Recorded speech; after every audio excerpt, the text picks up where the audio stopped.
Swiss bank. এই নাম শুনলেই চোখের সামনে ভেসে ওঠে অর্থ পাচারের চিত্র। গোপনীয়তা রক্ষার জন্য বিশ্বজোড়া নামডাক থাকলেও সময়ের সাথে সাথে সুইজারল্যান্ড অনেকটাই শিথিল করেছিল গোপনীয়তা নীতিমালা। তারপরেও কি সেখানে বাংলাদেশিদের টাকা জমা হওয়ার হিড়িক কমেছে? নতুন তথ্য বলছে না।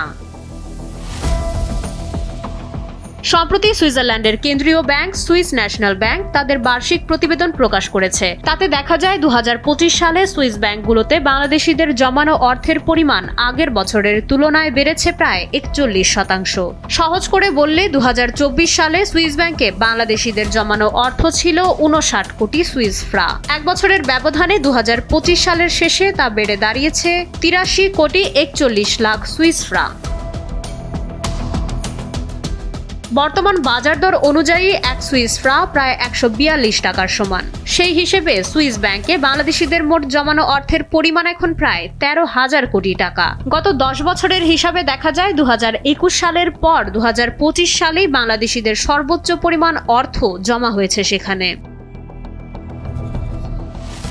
প্রশ্ন জাগতে পারে, এত টাকা কি সবই পাচার করা? সবসময় কিন্তু তা নয়। সুইজারল্যান্ডে বাংলাদেশিদের অর্থ মূলত দুই ভাবে জমা হয়: ব্যক্তি বা প্রতিষ্ঠানের নিজস্ব জমানো টাকা অথবা বাংলাদেশের বিভিন্ন ব্যাংকের বৈধ বিনিয়োগ। এছাড়াও বিশ্বের বিভিন্ন প্রান্তে বসবাসকারী বাংলাদেশিরাও অনেক সময় সুইস ব্যাংকে টাকা রাখেন, যা এই তালিকার মধ্যে পড়ে। অর্থনীতিবিদরা বলছেন 2022 ও 2023 সালে এই জমার পরিমাণ বেশ কমে এসেছিল। ধারণা করা হয়েছিল 2024 সালে রাজনৈতিক পট পরিবর্তনের পর দেশ থেকে অর্থ পাচার হয়তো কমে আসবে। কিন্তু সুইস ব্যাংকের নতুন এই হিসাব সেই ধারণায় বড় ধাক্কা দিয়েছে। এখন দেখার বিষয়, নতুন এই তথ্য সামনে আসার পর পাচার বন্ধ এবং পাচার হওয়া অর্থ ফিরিয়ে আনতে সরকার কী ধরনের কার্যকর পদক্ষেপ নেয়।